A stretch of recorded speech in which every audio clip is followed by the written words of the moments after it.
So hey guys, this is Anurag and welcome to Geeks 2.0। तो आज की वीडियो दो पार्ट में होने वाली है। इन दो पार्टों में हम आज की वीडियो में बहुत ही इंपॉर्टेंट टॉपिक्स के ऊपर बात करने वाले हैं।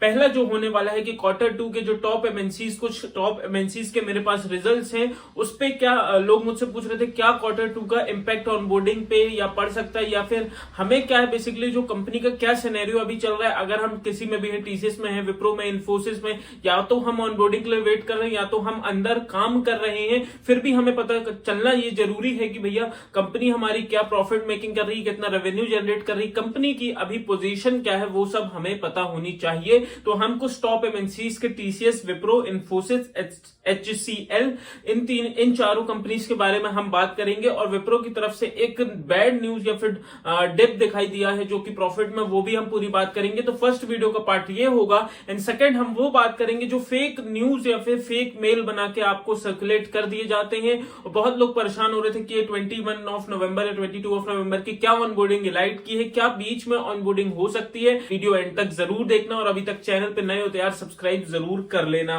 पहली बात हम करने जा रहे हैं, देखो टीसीएस की तरफ। टीसीएस ने 18% ग्रोथ इन या इंक्रीज इन रेवेन्यू दिखाया, जो कि एक अच्छा परसेंटेज है। रेवेन्यू तो ठीक है, पर मेन होता है प्रॉफिट आफ्टर द टैक्स, मतलब after deduction of all the tax and after removing all the tax. कितना प्रॉफिट आया इनका? 8.4%। मतलब टीसीएस की हालत वेल एंड गुड है, बहुत ही अच्छी है। मतलब जैसे इनका चलता आ रहा है उस हिसाब से तो इनके ग्रोथ दिखने मिली है। 8.4 प्रॉफिट इनका मिला है। टीसीएस से थोड़ा सा ऊपर विप्रो, इन्फोसिस जाता है और इस बार भी ऐसे ही हुआ है। 23.4% रेवेन्यू में इंक्रीज हुआ है। एंड जो मेन प्रॉफिट है after the all deduction of taxes और ऑल रिमूविंग ऑफ टैक्सेस, कितना हुआ है? 11% प्रॉफिट। 11% प्रॉफिट में इनका इंक्रीज हुआ है। मतलब इन्फोसिस की हालत और कंपनीजों से बहुत ही अच्छी है। पर हम ये बात करेंगे लास्ट में कि क्या इन नंबरों से क्या फर्क पड़ेगा हमारी ऑनबोर्डिंग, या फिर फ्रेशर्स को क्या फर्क पड़ेगा। तो वीडियो एंड तक जरूर देखना। तो अभी तो ये समझ में आ रहा है कि इन्फोसिस की हालत ठीक है। एचसीएल की नॉर्मल है, 5.2% इंक्रीज आया, रेवेन्यू में कम इंक्रीज आया, पर प्रॉफिट में इंक्रीज आया, प्रॉफिटेबल ज्यादा हो गई है। अब बात करते हैं विप्रो लिमिटेड की। विप्रो लिमिटेड में 14.6% रेवेन्यू में इंक्रीज आया, जो कि एक अच्छा ग्रोथ है कि चलिए रेवेन्यू में इनके पास अच्छी ग्रोथ आया है। लेकिन एक चीज, एक कंपनी, मतलब ऐसा टॉप एमएनसीज में जो 4-5 कंपनीज हैं उसमें सिर्फ विप्रो बस है जिसका प्रॉफिट में डिप हुआ है। मतलब प्रॉफिट में इनको अपना इंक्रीज होने के बजाय डिक्रीज हुआ है। अब इन्होंने क्या बताया है प्रॉफिट डिक्रीज होने का? एम्प्लॉयज की सैलरीज में या फिर एम्प्लॉयमेंट के जितने खर्चे होते हैं उनमें ज्यादा हमारा पैसा लग रहा है। एंड दूसरा उन्होंने कॉन्फ्रेंस में उस पर भी बोला था, ट्रेवल्स पे भी बोला था। तो ये उनका एम्प्लॉयज की सैलरी एंड ट्रेवल्स पे, तो ये थोड़ा सा खतरे की घंटी अपने लिए भी हो सकती है, या फिर जो विप्रो कंपनी में काम कर रहे हैं कि प्रॉफिट में डिक्रीज होने के कारण। और प्रॉफिट में डिक्रीज इसलिए हो रहा है क्योंकि मार्जिन कम बच रहा है। क्योंकि कम क्यों बच रहा है? क्योंकि एम्प्लॉयमेंट की सैलरी एंड ट्रेवल्स का उन्होंने थोड़ा एक्सपेंसेस ज्यादा। बाकी as compare to TCS, Infosys, HCL, इनका एक्सपेंसेस में इतना बड़ा रोल नहीं है। विप्रो में थोड़ा ज्यादा ही एक्सपेंसेस हो रहा है। अब आप ये सोच रहे होंगे, अगर आप विप्रो के लिए वेट कर रहे हैं या फिर मतलब ऑनबोर्डिंग के लिए वेट कर रहे हैं या तो कुछ भी मतलब ज्वाइनिंग के लिए वेट कर रहे हैं, तो आप ये सोच रहे होंगे कि क्या कंपनी सबसे खराब परफॉर्म कर रही है। आपको सुनाई दे रहा होगा कि मतलब प्रॉफिट सब में इंक्रीज हो रहा है, इनका क्यों डिप हुआ?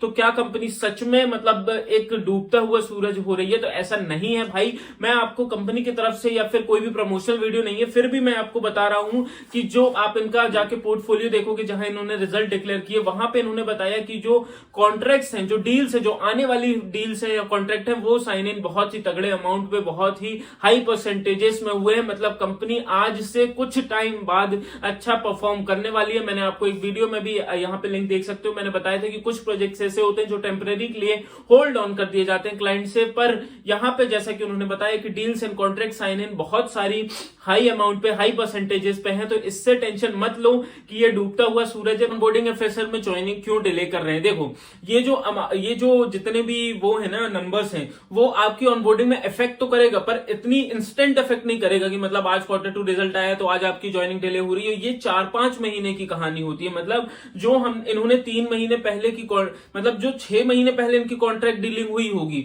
वो इन्होंने ये पिछले 3 महीने में काम किया और अब उसका रिजल्ट आया। मतलब समझ रहे हो, अभी जो कॉन्ट्रैक्ट साइन हुआ है वो क्या होगा, नेक्स्ट 3 महीने में काम होगा और उसका रिजल्ट नेक्स्ट 3 महीने में आएगा। तो मैं आपको क्या बोल रहा हूं, कॉन्ट्रैक्ट इनका डील्स जो है वो ज्यादा साइन हुई है, तो मतलब अभी आने वाले टाइम पे काम है, आने वाले 3 मंथ्स के बाद जो भी चीजें होंगी अगर नेक्स्ट क्वार्टर में। वैसे ये बोल रहे हैं कि Q4 जो आएगा, अभी 3 भी नहीं है, Q3 चल रहा है, अक्टूबर नवंबर दिसंबर जनवरी फरवरी मार्च वाला जो Q4 आएगा वो इनके लिए बहुत ही हैवी एंड प्रॉफिटेबल होने वाला है। इसलिए मैं बार बार बोला था कि जनवरी से बहुत ही हाई चांसेस है कि ऑनबोर्डिंग स्टार्ट होती हुई दिखे। तो ये पूरी जितनी भी बातें थी एक Q2 रिजल्ट के बारे में, ऑल दी आईटी एमएनसीज या फिर most of the IT MNCs के बारे में हमने बात करी। अब चलते हैं वीडियो की नेक्स्ट पार्ट की ओर, जहां पे हम बात करेंगे कि क्या ये फेक न्यूज और क्या ये लाइट की ऑनबोर्डिंग नवंबर में हो सकती है या फिर ये फेक न्यूज फैलाने से इनको मिलता क्या है। पहली बात तो देखो, हम ये बात नहीं करने वाले कि 21 नवंबर वाली ऑनबोर्डिंग विल्प की है, वेम्स की है, किसकी भी है, एलाइट की है, टर्बो की है। सबसे पहली बात क्लियर है कि वो ऑनबोर्डिंग एलाइट की नहीं है और ना हो सकती है। आप बोलेंगे अनुराग भाई क्यों नहीं हो सकती है, जितने टर्बो से ट्रेंड होके आ रहे हैं उनको ऑनबोर्ड एंड ज्वाइन पहले देना है, क्योंकि उनको एक स्टेप पहले ही, मतलब दूसरों के मुकाबले एक स्टेप ज्यादा चीजें आती हैं और उनको मतलब सभी मैनेजर्स को बोल दिया गया है कि भैया जो वेलोसिटी जॉइनर्स है, जो टर्बो जॉइनर्स है, उनको प्रेफरेंस देना है प्रोजेक्ट एलोकेट करने में। तो अब आप ये सोच रहे होगे कि इसमें लाइट का क्या लेना देना है भैया टर्बो और इनसे।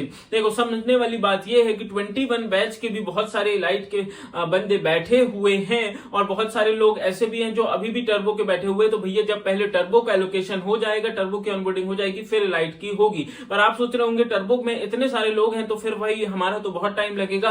तो मुझे ऐसा लगता है कि अभी भी 2-3 टर्बो की ऑनबोर्डिंग होने के बाद ही लाइट के चांसेस दिखते हैं। अब कोई बहुत ही बड़ा चमत्कार हो जाए, लाइट की ऑनबोर्डिंग बीच में कर दे, पर मुझे बिल्कुल भी चांसेस नहीं लग रहे हैं कि बीच में लाइट की ऑनबोर्डिंग कर दे, अनटिल एंड अनलेस अगर वो कोई एक बहुत ट्रेनिंग अलग से प्रोवाइड करने लगे वेलोसिटी, जैसे कि भैया आप लाइट वालों को ऑनबोर्ड करो और अलग से ट्रेनिंग दो, तो हो सकता है। बाकी प्रोजेक्ट के सिनेरियो से मुझे अभी बिल्कुल भी नहीं लग रहा है कि लाइट की ऑनबोर्डिंग अभी हो सकती है। जो भी ये लोग फेक बनाते हैं या फिर फेक एडिटिंग करते हैं, प्लीज यार ये सब चीजों से आपको क्या मिलता है, मुझे तो ये नहीं समझ में आता। मतलब लोगों की फीलिंग्स के साथ खेल के, जब मैं भी मतलब ज्वाइन नहीं हुआ तो मुझे भी ऐसा लगता था कि यार वो मैकबुक कब मिलेगा, लोग स्टेटस लगा रहे हैं, मतलब लाइट वाले कुछ ज्वाइन हुए थे मेरे कॉलेज से, तो मुझे लगता था वो कब मिलेगा वो कब मिलेगा। तो मतलब एक फीलिंग्स अपनी जुड़ी होती है यार, और आप उस फीलिंग्स के साथ खेल रहे हो तो सिर्फ 4-5 हजार। मेरा कहना है कि भैया आपने अगर बना भी दिया एडिटिंग से, 4-5 हजार लोग देख लिए, कौन सा आपको लाखों रुपए मिल गए या फिर कौन सा हजारों ही रुपए मिल गए, कुछ मिलने तो वाला नहीं है। देखो क्या होता है कि कोई भी एक मेल आता है, चाहे वो लाइट में आए चाहे टर्बो में आए, ऐसा तो आता नहीं है कि सबके कान में आएगा कि आपको मेल आया, आपको मेल आया, आपको मेल आया।